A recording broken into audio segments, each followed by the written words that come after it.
Bomber given 10 years in prison for trying to kill Japanese premier. Bill Maher's reports a court in western Japan sentenced a man to 10 years in prison on Wednesday after finding him guilty of attempting to murder the prime minister 2 years ago with a homemade bomb.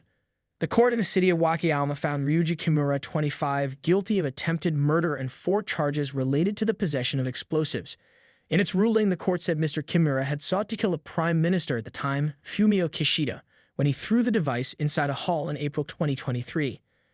Mr. Kishida was about to speak to political supporters when the attack happened. Prosecutors had sought a 15-year sentence for the attacker, who the court said acted out of a desire for public attention. Mr. Kimura had denied the attempted murder charge, saying he had not had an intent to kill. The attack shocked Japan not only because such acts of violence are rare in the country, but also because it took place less than a year after the assassination of a previous prime minister. In July 2022, Shinzo Abe was gunned down on a street in Nara, which is near Wakayama, by a disgruntled man who had made the weapon himself. Mr. Abe's security detail was later faulted for allowing the gunman to get off 2 shots at the former prime minister, who was making a campaign speech. It was the second shot, which struck Mr. Abe in the chest, that proved fatal. In the attack on Mr. Kishida, the premier's security detail rushed him to safety before the bomb went off.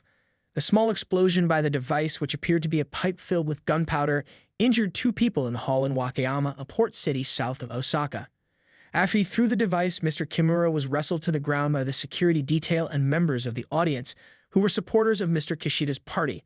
When police searched Mr. Kimura's backpack, they found a second handmade explosive in addition to gunpowder and a knife. A subsequent search of Mr. Kimura's home found another pound of gunpowder and more pipes. In its ruling, the court said that Mr. Kimura, who was unemployed, had tried to kill a prime minister out of a desire to gain public attention. It said he planned the attack after his postings about politics on social media failed to get much response. The court said bomb specialists had determined that the improvised device was strong enough to have killed Mr. Kishida if it had detonated close to him.